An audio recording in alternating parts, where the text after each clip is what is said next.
हरि ओम. श्रीराम अंबज्ञ नाथ सव्यत नाथ सव्यत नाथ सव्यत. आताच आपण सगळ्यांनी भक्तिभाव चैतन्य बघितलं. बरं, भक्तिभाव चैतन्य शिवाय तरुण जाण्याचा दुसरा कुठलाही मार्ग नसतो. लक्षात. भक्तिभाव चैतन्य म्हणजे काही खूप मोठी गोष्ट नाही की अशी 100 ग्रंथातून समजायला पाहिजे. नाही, त्याच्यापेक्षा अधिक प्रिय काही नाही, त्याच्यापेक्षा अधिक बेस्ट काही नाही.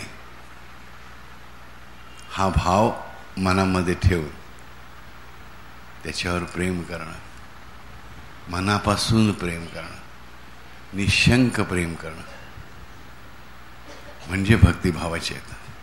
त्या प्रेमात, त्या प्रेमरसात डुंबून जाणं, बुडून जाणं. पण ह्या बुडण्याने मरत नाही मनुष्य, तर मनुष्य तरतो. लक्ष ठेवा, ह्या प्रेमरसात न्हावून निघावं लागतं. आयुष्यामध्ये आपण प्रत्येकावर प्रेम करतो. कोण आपल्या जवळशी जे कोण असतील त्यांच्यावर, तेही आपल्याला प्रेम करतात. पण किती टिकतं याचा प्रत्येकाला अनुभव आहे. पहिल्या दिवशी 100 ग्रॅम असणारं प्रेम 10 दिवसामध्ये 0वर पण गेलं दिसून येतं. किंवा 100वरून 90, 90वरून 80, 70, 60, 50 करत करत एक दिवस कशाला या झंझटामध्ये पडलो. म्हणजे पती पत्नीच नाही, कुठल्याही नात्यामध्ये हेच घडतं. मग बाप मुलगा असो, आई मुलगी असो, आई लेक असो, भाऊ भाऊ असो, बहीण भाऊ असो, शेजारी असो, मित्र असोत, शाळेमधले मित्र वेगळे, कॉलेजमधले वेगळे, मोठ्या दुसऱ्या कॉलेजमधले वेगळे, नोकरीला की जॉबमध्ये लागल्यावरचे वेगळे, बिझनेसमधले वेगळे, पार्टनर्स वेगळे, शेजारी वेगळे, जुने शेजारी वेगळे, गाडीतून जाताना होणारे मित्र वगैरे, अमुक तमुक ओळखी वेगळे, हे सगळं होतच राहत.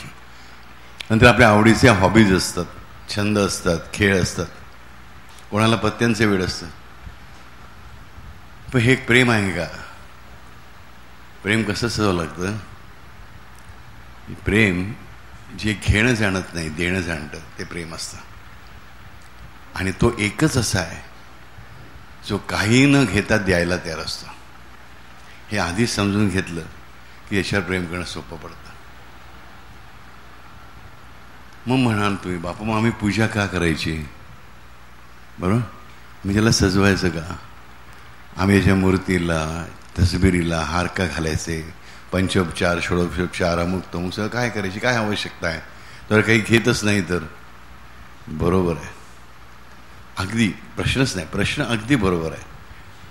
पण उत्तर कसं? जे अग्रलेख वाचतात त्यांना हळूहळू कळेलच, म्हणजे देतो. पण त्या त्रिक्रमाच्या 4 गोष्टी आहेत: नाम, रूप, लीला आणि धाम. हे प्रेम करत असताना आपल्याला ध्यान करण्यासाठी त्याच्या रूपाची नितांत आवश्यकता आहे. आम्ही निर्गुण निराकार स्वरूपाचं किंवा सगुण निराकार रूपाचंही ध्यान करू शकत नाही. म्हणून त्याच्या रूपावर प्रेम करणं, त्याच्या चरणांवर प्रेम करणं, त्याचं ध्यान करणं हे अत्यंत आवश्यक आहे. आणि गीतेमध्ये स्वतः भगवान श्रीकृष्णाने सांगितलं की जो प्रेमाने, खऱ्या खऱ्या भक्तीने मला फूल, पान, पाणी सुद्धा जो अर्पण करतो ते मी अतिशय उत्कटतेने स्वीकारतो. म्हणजे आपण जे करायचं असतं त्याला काय पाण्याची कमी आहे म्हणून आपण त्याला पाणी ठेवतो का प्यायला? त्याला खायला मिळत नाही, तो भिकारी आहे मग आपण त्याला प्रसन्नमध्ये ठेवतो का? नाही. पण आमचं हे कसं असतं, बाबा कोप नको व्हायला म्हणून ठेवलेलं बरं. त्याला खुश करण्यासाठी ठेवतो, रॉंग. त्याला खुश करण्याचा मार्ग एकच, त्याच्यावर प्रेम करणं. हे सगळं का करायचं असतं? आपलं प्रेम वाढावं म्हणून. लहान मुलं सुद्धा बघा, लहान मुली बाहुल्याचा खेळ खेळतात, बरोबर की नाही? बाहुली बाहुली, बावला बाहुलीचं लग्न लावतात, त्यातून संसारपटच उलगडत जातो, त्यांचं प्रेम बसतं. लहान मुलं जेव्हा पहिल्यांदा प्लास्टिकच्या बॅटने क्रिकेट खेळतात मुलगे, तेव्हा काय होतं? बॅटला एकदा तरी बॉल लागतो का? नाही. मग आपण अशा रीतीने बॉल टाकतो, वडील किंवा आजोबा किंवा काका, की जेणेकरून तो बॉल त्याच्या बॅटला आपोआप लागेल. तसं आपल्याला माहिती पाहिजे की त्याच्यावर प्रेम करायला सुरुवात केली की तो आपल्याला असाच खेळवतो. पण आपली खेळायला तयारी पाहिजे. पण आमचं म्हणणं काय? आमची एवढी कपॅसिटी आहे, अरे बाळाला तुम्ही खेळवता, त्या बाळाची कपॅसिटी असते का क्रिकेट खेळायची? नाही. त्याला बॅट कशी पकडायची वेळ माहिती असते का? नाही. पण जशी तू बॅट पकडेल तसा आपण बॉल टाकतो की नाही. हा सगळ्यांचा बाप आहे आणि सगळ्या दृष्टीने बाप आहे, लक्षात ठेवा. त्यामुळे तो नीट जाणतो कोणाच्या हातातली बॅट कशी आहे, कोणाने बॅट कशी पकडली आहे. त्या बॅटने तो कशा रीतीने बॉल मारू शकेल, मग त्याने बॉल मारलाच पाहिजे अशा रीतीने हा बॉल टाकत राहतो, हे लक्षात ठेवा. आणि म्हणून हे सगळे उपचारसुद्धा हे आपण त्याला काय म्हणतो, प्रासादिक पूजन म्हणतो मी. सजवणं, या हार घालणं, निराळी वस्त्र घालणं, निराळी सजावट करणं बाजूला, हे प्रासादिक पूजन आहे. ह्यामुळे एवढे मंत्र नसतील, कुठल्या सशास्त्र विधी नसेल, हरकत नाही. पण त्याला काय आवडतं, प्रासादिक पूजनच आवडतं. म्हणून आम्ही करायचं. आम्ही ₹1,00,000 हाल विकत आणला, आवडेलच त्याला, पण आम्ही हाताने एक दिवस तरी केलाय का हार बसून? आम्हाला कुठे हार करता येते, झालंय. पहिलं हेच, मला कुठे येतं, हा आमचा मोठा प्रश्न. पण त्याच्यासमोर तुम्हाला काहीच येत नाही, पहिल्यांदा लक्षात घ्या. त्याच्या बाबतच्या प्रत्येक गोष्टीमध्ये आम्हाला नीट माहिती पाहिजे की त्याच्यासमोर काय तोंड वेंगडून बोलायचं की आम्हाला हे येतं आणि ते येतं. अरे त्याला जेवढं येतं तेवढं तुम्हाला कोणाला येणं शक्य नाही. अख्ख्या मानव समाजाला सुद्धा एकत्र शक्ती केली तरी येणं शक्य नाही, हे पहिलं लक्षात घ्या. आम्हाला येतं हे म्हणणं जेवढं चुकीचं, तो अहंकारच झाला. तर येत नाही म्हणणं हा सुद्धा अहंकारच आहे. साईचर्यामध्ये खूप छान ओवी आहे, माझ्या मते 51 अध्याय, 51 पुंडलिकक्रमाची गोष्ट आहे. बाबा पुंडलिकक्रमांना स्पष्टपणे सांगतात, पुण्याचा असं काय अभिमान, पापाचा का नाही अभिमान, दोहोंचा प्रताप समसमान, म्हणून निर्विमान वर्ते तू. हे माझं चुकलं, हा सुद्धा अहंकारच झाला. देवा चूक घडली, आता तू सांभाळून घे. चूक दुरुस्त करायची ताकद माझ्यात कमी पडते, मी कमीच आहे, लाजायचं कशाला? ते लहान बाळ लाजतं का? ते बिनधास्त खेळतं. त्याच्या बॉल 10 वेळा चुकले मग त्याला डिप्रेशन येतं का? त्याला न्यूनगंड येतो का? इन्फिरिटी कॉम्प्लेक्स येतो का? नाही. त्याला माहिती असतं माझा बाप, माझी आई जो कोण आहे मला खेळणारा, जो नीट खेळवणार आहे. मात्र त्यासाठी कोण असं लागतं, खेळणारा बाप लागतो. जर भाडोत्री कोणी आणलेलं असेल की जो बाप नाही की आई नाही, तर तो खेळवणार नाही आहे. तो 2 बॉल टाकेल, कंटाळेल, मर खेळ नाही तर जा, बरोबर. मात्र एकदा खात्री पडली बाळाला की माझी आई आहे, हा माझा बाप आहे, की बाळ कसं खेळतं, बिनधास्त होऊन खेळतं. पण आम्ही मोठे झाल्यावर ते बाळपणच विसरून जातो की आम्ही ज्याच्यासमोर उभे आहोत, ज्याच्या फोटोसमोर उभे आहोत, जे काय असेल तो गेली अनेक कल्प, अनेक मन्वंतर, आता कितवं मन्वंतर चालू आहे?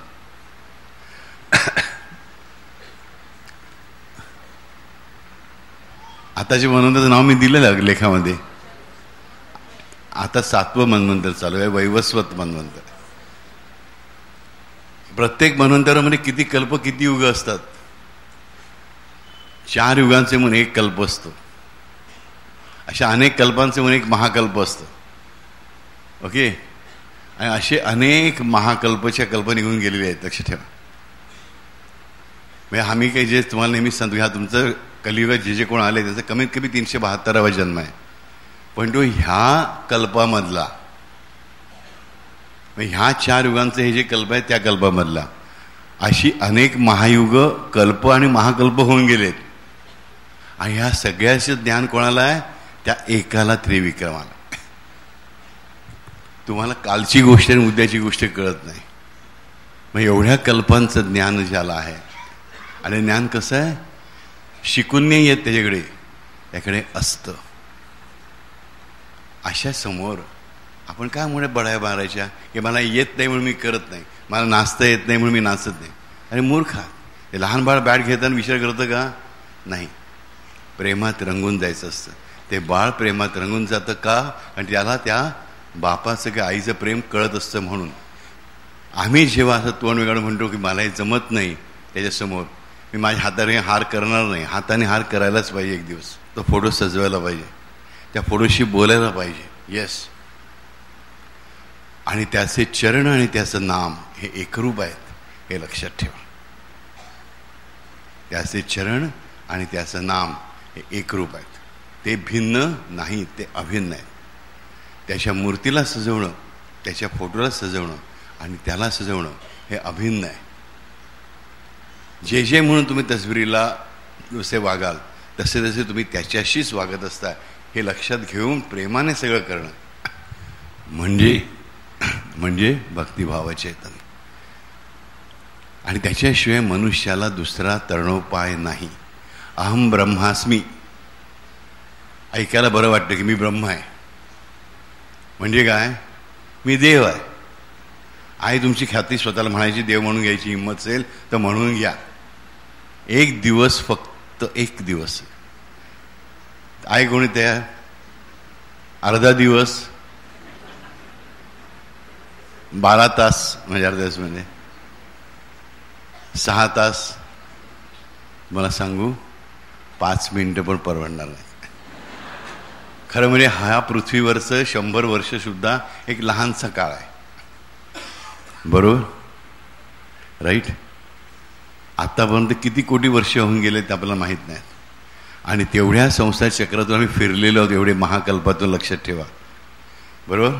त्यामुळे अहम ब्रह्मोस्मी वगैरे ऐकायला गोड वाटतं की मी, तुम्ही काय, तुमच्यामध्ये परमात्मा आहे, तुम्ही आणि परमात्मा एकरूप आहात.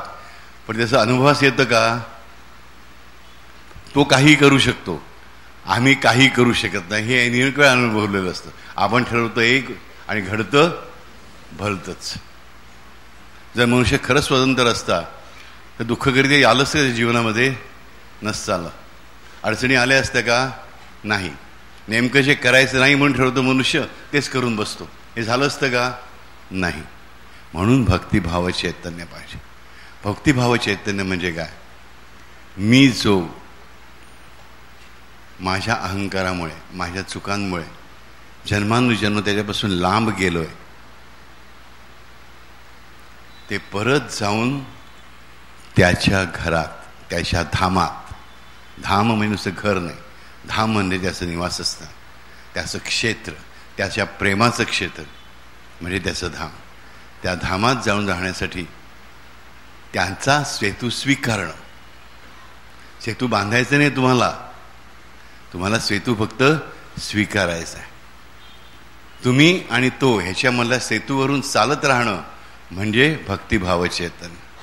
पण हे कशाने मिळतं? त्याचं नाम घेण्याने, त्याच्या रूपावर प्रेम करण्याने, त्याच्या रूपाच्या ध्यानाने, त्याच्या रूपावरच्या प्रेमाने, त्याच्या चरणांवरच्या प्रेमाने रंगून गेल्यामुळे, त्याच्या लीला, त्याचे अनुभव अत्यंत प्रेमपूर्वक ऐकल्याने आणि सांगितल्याने. परत परत ऐकायचे, परत परत सांगायचे असतात. आणि त्याचं धाम म्हणजे त्याचं मूळ स्थान, ते मात्र आपल्याला हळूहळू कळेल. अग्रलेखातून कळेल, पुढे आणखी कुठल्या मार्गाने कळेल. परंतु खूप छानपणे सांगितलेलं होतं की त्याचं धाम कशामध्ये असतं. त्याचं धाम, त्याच्या धामालाच बेसिकली म्हणजे त्या महासाख्येतला काय म्हणतात? अभंगस्थान. अभंगस्थान, जे भंग पावत नाही ते स्थान.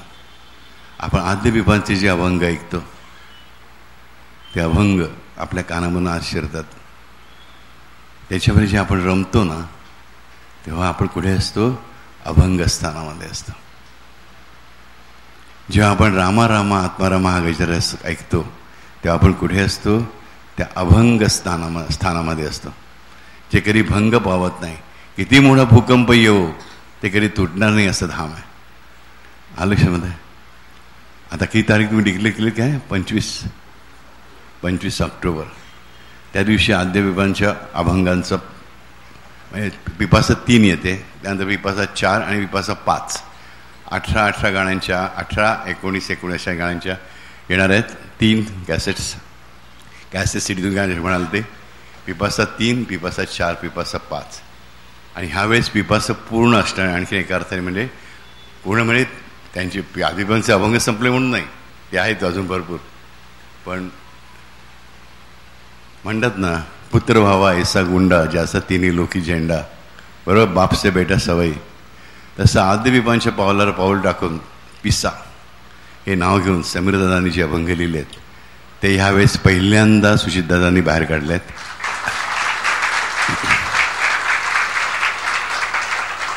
कारण हा एक भक्त असा आहे ज्याने ते अभंग स्थान ओळखलं, आपल्या दाराचं बोट धरून ओळखलं, बघितलं आणि त्या स्थानावर तो स्थिरावला आहे.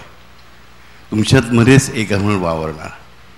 बरोबर, हे अभंग स्थान आपल्याला मिळवायचं आहे, हे धाम प्रत्येकाला मिळवायचं आहे. कारण ते हे चार गोष्टी मिळणं, त्याचं नाम, त्याचं रूप, त्याच्या लीला आणि त्याचं धाम म्हणजेच भक्तिभाव चैतन्य. ह्याच्यात गुंतून पडणं म्हणजेच भक्तिभाव चैतन्य. ते बाळ कसं गुंतलं होतं ना, म्हण नाहीतर त्या रडलं, परत म्हटलं थांबलं, आनंद. तसं आपलं झालं पाहिजे. रमायचं कशामध्ये? खेळ बघा, मॅच बघा, पिक्चर बघा, गाणी ऐका, नाच बघा, नाच करा, पिकनिकला जा, सगळं करा. पण त्याच्याशिवाय सुद्धा सगळ्या सर्वोच्च आनंद कोणी येतो तर ज्याचं मूळ स्वरूपच मुळी प्रेम आणि आनंद हे आहे, त्याच्याकडूनच येणं. हे लक्षात ठेवा.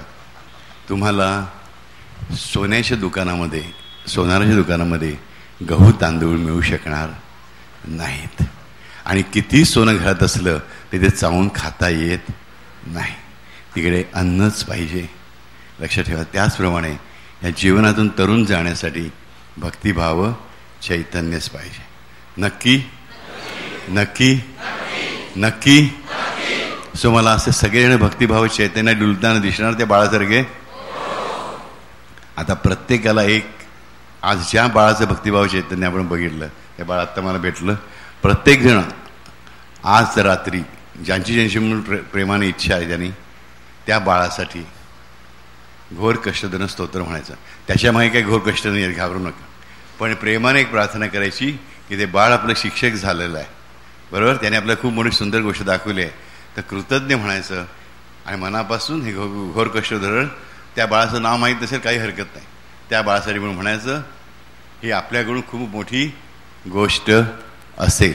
त्या बाळाचं संरक्षण कसं करायचं ते मी जाणतो, ते तुम्हाला करायची काही आवश्यकता नाही. ओके. सो आज से नाचेंगे, गाएंगे, कूदेंगे और भक्ति भाव चैतन्य में हमेशा हमेशा हमेशा इस तरह से रहेंगे कि कुछ भी हो जाए, चाहे सूरज पश्चिम में उग जाए, सागर पूरी पृथ्वी पर फैल जाए, पृथ्वी छोड़कर हमें मंगल ग्रह पर या चांद पर जाना पड़े, कोई भी प्रॉब्लम नहीं. हमें किस जात की कोई भी दिक्कत आई भी तो भी पार करने वाला हमारे आगे होगा. कूदना है तो पहला ही वो कूदेगा आपको हाथ देने के लिए. और अगर आप कूदने के लिए डर रहे हो तो एक लात मार के नीचे फेंक देगा.